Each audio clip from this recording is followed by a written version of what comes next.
Ontem foi publicado na Folha de São Paulo, já quase hoje, já, 10 da noite, um texto do Fábio Van Garten.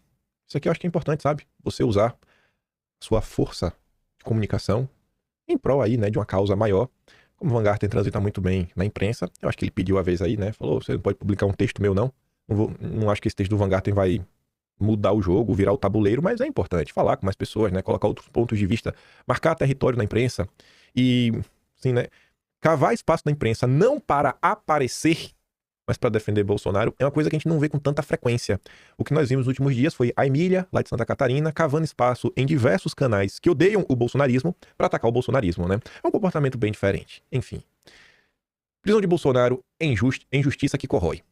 Aí, tem ali um subtítulo, mas vou direto pro texto. O Brasil está prestes a assistir à maior injustiça política de sua história. A prisão do ex-presidente da República, que será provavelmente recolhida papuda nos próximos dias. Eu realmente quero acreditar que não vão mandar Bolsonaro pra papuda, sabe? Eu sei que a gente tá lidando com pessoas que não tem nenhum pudor, né? O sem cabelos age por vingança, eu não consigo ver de outra forma. Mas eu espero de coração que pelo menos isso daqui o cara pondere, porque isso aqui já tá. Isso já virou tortura, né? Há muito tempo.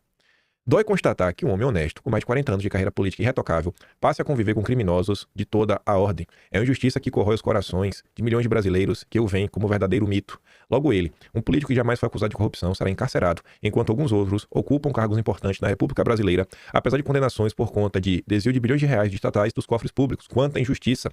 Afinal, como se pode condenar um ex-presidente da República a 27 anos e 3 meses por supostamente ter planejado um golpe de Estado sem nenhuma prova concreta, cabal e irrefutável? Uma simples análise factual desprovida de paixão devastadora. Como acreditar que um presidente da República, sentado na cadeira principal do país, queria se perpetuar no poder se nomeia novos ministros militares a pedido do candidato que o derrotou nas urnas? Isso aconteceu ainda em dezembro de 2022. Queria se perpetuar no poder se nomeia novos ministros militares a pedido do candidato que o derrotou nas urnas? Isso aconteceu ainda em dezembro de 2022.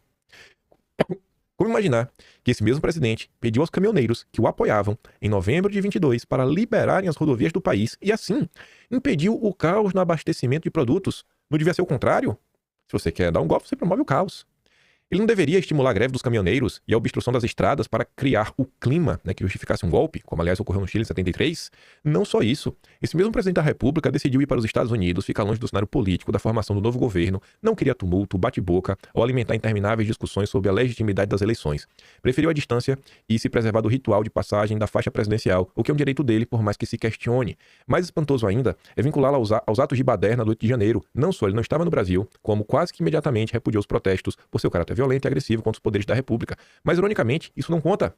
Nos autos do volumoso processo contra Bolsonaro e mais 6 réus, a quase totalidade militares de alta patente, não se encontra um documento sequer. Tem nada, um documento, mensagem oficial da Presidente da República com sua assinatura determinando qualquer ação conspiratória. Nenhum, nada.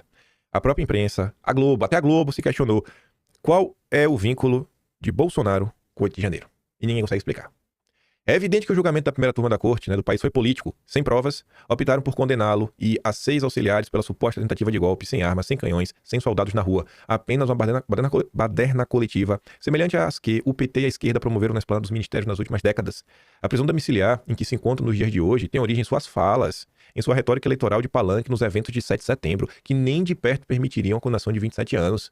Em cima de um trio elétrico em São Paulo, o homem calejado, político ofendido de maneira vil pelos esquerdistas, desabafava e atendia aos apelos do seu eleitorado. Dessa postura, aprendê-lo e condená-lo a quase 3 décadas é um assinte ao Estado Democrático de Direito. Encarcerá-lo no presídio de segurança máxima é mais uma vendetta pessoal do que respeito às leis e à Constituição. Aos 70 anos, o ex-presidente da República marcha para um verdadeiro calvário político e pessoal inimaginável para quem comandou um Brasil sem corrupção. Um homem idoso, que ainda sofre as graves sequelas da covarde facada de Juiz de Fora e que ainda hoje os esquerdopatas inventam que não existiu. A justiça tem sempre que seguir o que a Constituição prevê e ninguém pode estar acima dela, nem mesmo o ex-presidente da República e menos ainda seus guardiões. Vê-lo sendo espezinhado, escorraçado, perseguido politicamente, sendo alvo de retaliações judiciais incompreensíveis à luz da Constituição, isso dói. É uma dor que corrói não só nossos corações, como os de toda a sociedade brasileira, que vê um dos seus maiores líderes do país passar por tudo isso. A justiça e a história vão reconhecer cedo ou tarde essa brutal injustiça. Aí, veja só. Fui todo para deixar para comentar de uma vez só. O que o Van Garten tá falando aqui não é nada assim, trouxe aqui um argumento que nós nunca escutamos em nossas vidas. Não, não é sobre isso. Mas, pessoal, veja só. Você tá vendo como tem espaço? E você tá vendo como é possível fazer uma defesa de Bolsonaro sem ficar com vergonhinha? O Van Garten critica o judiciário. Você não precisa citar nome, não. A galera que não precisa citar nome. Eu acho que algumas coisas deveria até citar. Deveria citar, mas tudo bem.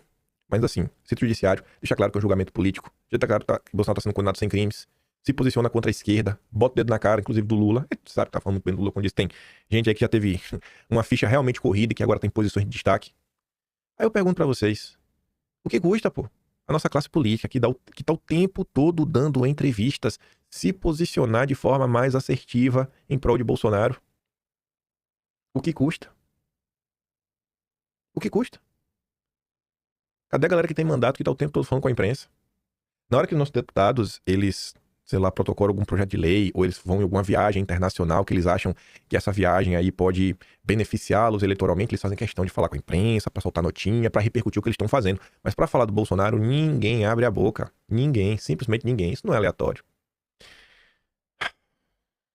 Tava passando lá no Twitter. A Tsu colocou esse recorte aqui. Subscrevo integralmente. Não só a fala da Tsu, como a fala desta senhora. Bolsonaro não precisava, mas ele quis. Quis mostrar o que estava errado no país e também o que estava errado em nós. Quis abrir nossos olhos e provar que o Brasil pode dar certo. Quem hoje o julga porque ele não usou as palavras certas, ou não agiu da forma mais polida, ou da melhor estratégia, estratégia sou eu que estou falando, esquece da intenção que veio antes de tudo. Não estariam onde estão se ele não tivesse dado o primeiro passo. Cresceram no terreno que ele abriu e agora viram as costas, como se ele não fosse nada. Isso aí é uma matéria sobre isso, sobre virar as costas. Vamos lá. A minha filha é apaixonada com o presidente Bolsonaro, né? Ela ama ele.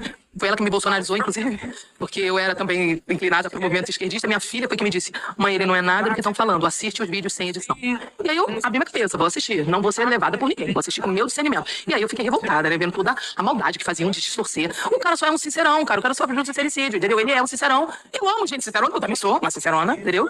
E o problema dele é que ele fala palavrão, o pessoal fica de religiosidade. Isso não é cristão evangélico, deixa o cara. É dos males o menor. Pô, Deus vai trabalhar, já tá diminuindo pra caramba, tá diminuindo a beça. Deus tá trabalhando a vida dele, pô. Que besteira comparado com quanta coisa boa o cara fez. Aí, resumindo, a minha filha queria muito ver o Bolsonaro. Tava quase chorando, apaixonada com a vida do presidente, ama ele. Ele xinga, ela ri. Ela ama, morre de rir dessas coisas. Aí ela pegou e falou: mãe, queria muito ver ele, eu pedi se ele abriria uma exceção pra nos receber. Ele, quando soube que era eu, prontamente abriu a exceção. A Antônia Fontinelli me contou que ele ficou muito feliz porque eu fui no programa da Antônia e falei essa história. E ele ficou super feliz porque eu sou filha de dois nomes que eram muito do esquerdismo por muitos anos, né? Meus pais eram muito esquerdistas, né? Então era uma grande novidade, uma pessoa que era filha de duas pessoas que vieram do movimento, né? E aí ele, quando soube que eu tava lá fora, abriu uma exceção pra nos receber. E a gente só queria tirar uma foto. Ele não, faço questão que vocês sentem comigo 1 minuto. Sentamos à mesa com o presidente, minha filha com um olho brilhando de alegria.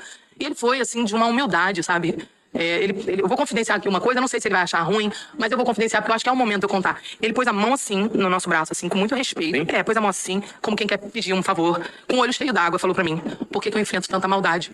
E eu olhei o olho dele e falei: meu Deus, o que é isso? Né? As pessoas não têm ideia do que... Eu vi o que esse homem estava carregando nas costas dele. A pergunta dele foi muito profunda. E o olho cheio d'água. E aí, a hora que eu vi o Espírito Santo, eu vi Deus assim, ampairando, assim, tipo, Deus iluminando ele. Porque a gente foi livrado de algo que a gente não sabe que a gente foi livrado. Porque sabe lá o que aconteceria com a gente se não fosse o governo dele durante os quatro últimos anos, durante um lockdown. A gente não sabe onde a gente estaria hoje, o que a gente estaria vivendo hoje. Então, do que Deus nos livrou, a gente não tem condição nunca de saber. Entendeu? E se Deus quiser, não queremos saber nunca.